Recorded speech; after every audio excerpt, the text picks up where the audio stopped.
Alors Sylvain, vous dirigez en fait une société qui est avec nous tous les jours. Vous êtes à proximité de plus de 100 000 feux piétons, dans plus de 6 000 bâtiments équipés et dans plus de 600 villes en France et à l'international. Il s'agit de la société EOGuidage et nous avons maintenant le plaisir de vous écouter. Je peux rappeler quelques données, mais vous le ferez aussi bien que moi, donc je vous laisse présenter en quelques mots la société. Merci, bonsoir à tous. On va essayer d'être précis et concis en cette fin de journée. EOGuidage, en réalité, c'est un groupe de 3 sociétés qui est spécialisé dans l'accessibilité de la ville. On a parlé de mobilité à plusieurs reprises dans la journée et on va y revenir aujourd'hui en parlant un peu du quotidien des personnes déficientes visuelles.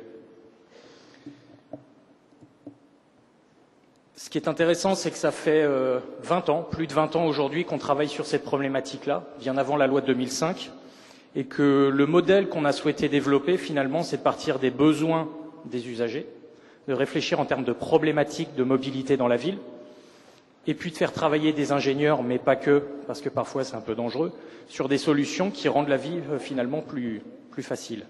Donc on est parti de la problématique des feux piétons sonores radiocommandés, et puis oui, 21, 22 ans plus tard, c'est plus de 100 000 feux piétons en France dans 600 villes et une norme, puisque de temps en temps il y en a besoin, pour garantir l'homogénéité des fréquences d'émission. Autrement dit, la petite télécommande qui l'active, quel que soit le fabricant, elle permet d'activer tous les dispositifs et c'est fondamental.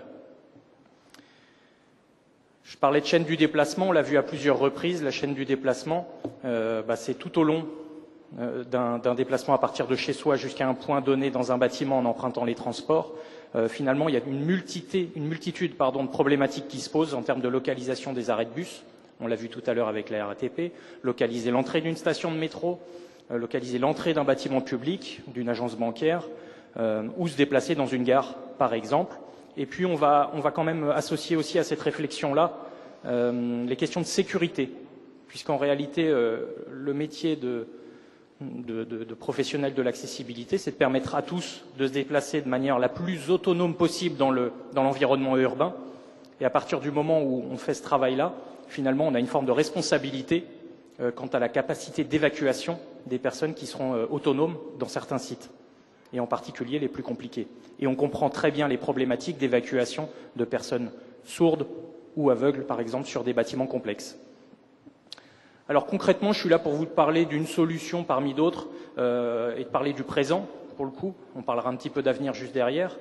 C'est ce qu'on appelle finalement la signalétique sonore, la signalétique auditive, qui rentre dans le cadre de la famille de la signalétique multisensorielle. Alors on va essayer de rester simple.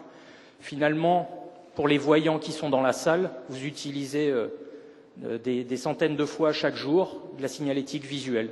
Un feu piéton, un feu rouge quand vous conduisez, une enseigne devant un magasin, des panneaux directionnels à l'intérieur de bâtiments, et c'est ce qui vous aide à vous orienter. On comprend bien dès lors que si on n'a pas l'usage de la vue ou peu l'usage de la vue, sur quoi peut-on s'appuyer pour s'orienter finalement? Rien de tel que le son ou le podotactile, et c'est ce qu'on a vu se développer à travers les bandes d'éveil de vigilance ou les bandes de guidage dans certaines gares, et ailleurs heureusement. Mais d'un point de vue information, la bande de guidage, elle ne donne pas la position des équipements autour, elle ne donne pas la direction dans laquelle on va se rendre. Donc finalement, ce concept de signalétique sonore, c'est quoi? C'est mettre de la voix dans les équipements de la ville. Donc comme je le disais, c'est parti des feux piétons, les fameux R12, R25 que Betty Chappe évoquait tout à l'heure. Donc ça revient à vocaliser les traversées piétonnes et les traversées tramway.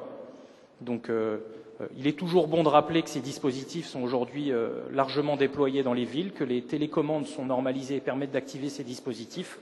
Et donc j'invite vraiment toute personne qui en a besoin à obtenir cette télécommande qui est distribuée dans certaines villes gratuitement ou par des associations. Et aujourd'hui, une fois de plus, c'est plus de 150 000 points sonores sur le territoire. On parlait de balise sonore. La balise sonore, c'est quoi? C'est une petite boîte vocale qu'on va mettre essentiellement à l'entrée des bâtiments publics.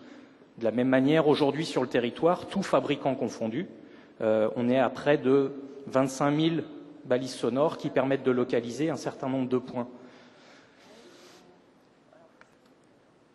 Au-delà de la télécommande, Et c'est fondamental d'avoir cette petite télécommande qui est simplissime. Il y a un bouton, il y a une position automatique, ça fonctionne avec une pile pendant, allez, on va dire 1 à 3 ans en fonction de l'intensité de l'usage qu'on en fait.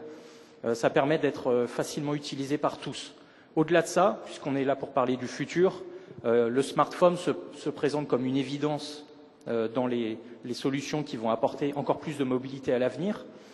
Mais je tiens quand même ici à préciser, même dans le cadre prospectif qui nous anime aujourd'hui, qu'il est important de notre point de vue de bien garder, on va dire, les pieds ancrés au sol et de réfléchir en termes d'usage le plus universel possible, simplicité d'utilisation, et ça fait partie des prérequis du design for all, du design universel, et puis d'amener aujourd'hui avec des technologies toujours plus performantes, plus de fonctionnalités. Le smartphone, c'est formidable. Tout à l'heure, j'entendais aussi l'utilisation de devices spécifiques. Nous, on essaye de lutter un petit peu contre ça parce qu'effectivement, on croit assez peu aux lunettes qui vont équiper tout le monde pour se déplacer, à la montre, plus le bracelet, plus les baskets connectées. Je pense que déjà, si on a des petits devices très simples et que le téléphone qui finalement équipe tout le monde, parce que dès lors qu'on va être mobile, on va utiliser un téléphone, autant l'utiliser de manière centrale au maximum. Et puis ça a l'avantage souvent d'être gratuit, puisque ce pourquoi on milite aussi, c'est que ce soit bien la collectivité de compenser finalement les erreurs d'urbanisme ou de conception architecturale, mais que l'usager qui paye déjà des impôts n'ait pas à remettre au pot pour pouvoir avoir de l'autonomie dans ses déplacements. Donc finalement, quelques exemples. Alors, les traversées piétonnes, j'en ai parlé, les feux piétons. Paris est la dernière ville à avoir gardé des boutons poussoirs. Aujourd'hui, quasiment toutes les villes de France sont sur les systèmes Activa par télécommande. Si on parle des balises sonores, on fait partie du projet Equisense qu'évoquait tout à l'heure Betty Chap de la RATP. La gare de Mairie de Montrouge a été équipée, Front Populaire, ou des gares comme Noisy-le-Grand. Voilà, on teste aussi des choses, on installe, des usagers viennent faire des retours d'expérience et puis c'est ce qui permet aussi d'avancer au quotidien. Autre exemple, du quotidien une fois de plus, les balises sonores pour les bureaux de poste. Alors on n'en met pas devant tous les bureaux de poste, mais devant ceux qui présentent le plus grand flux à Paris ou à Lyon ou dans d'autres grandes villes. Voilà, il y a des petites balises à l'entrée des bureaux de poste et avec ma petite télécommande qui permet d'activer les feux piétons, je vais pouvoir pour le coup très facilement localiser l'entrée de mon bureau de poste. Autre exemple, puisque le quotidien, une fois de plus, ce ne sont pas que les mairies ou les bâtiments publics, c'est aussi des magasins. Alors là, l'exemple, c'est les boutiques Orange qui ont des offres accessibilité en termes de solutions et de produits. Et donc, ils ont souhaité déployer sur tous leurs magasins en rue extérieure ou en centres commerciaux ce même système de balises sonores. Et puis enfin, un exemple de bâtiment public qui est la région Rhône-Alpes, avec tout un principe de cheminement depuis les traversées piétonnes, le tramway, et j'ai des points sonores qui m'amènent jusqu'à l'accueil du bâtiment et d'autres informations dans le bâtiment.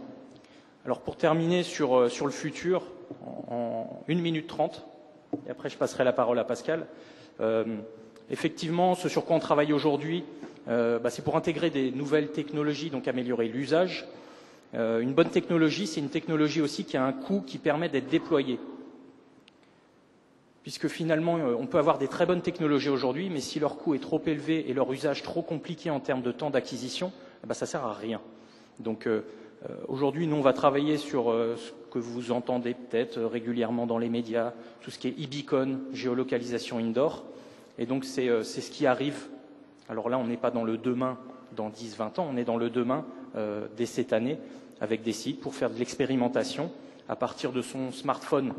Étant entendu que pour une personne déficiente visuelle, l'enjeu c'est de garder le téléphone dans la poche, de libérer ce que Thierry évoquait, la troisième main, voire la deuxième main, peut-être qu'on y arrivera, pour garder une main sur la canne et puis une main disponible. Le téléphone, il doit être dans la poche, il doit éventuellement fonctionner sur des commandes vocales, et puis on doit pouvoir être concentré sur son déplacement, pas sur le device, parce que sinon ça sert à rien une fois de plus.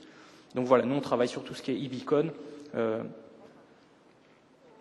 qu'on appelle soit du GPS indoor, et en fonction de mon profil d'utilisateur, l'itinéraire et l'application sera personnalisé, et puis tout ce qui est ce qu'on appelle micro-location, information de proximité, qui fonctionne avec le smartphone. Voilà, je vous remercie tous de votre attention, Et puis je vais passer la parole à Pascal.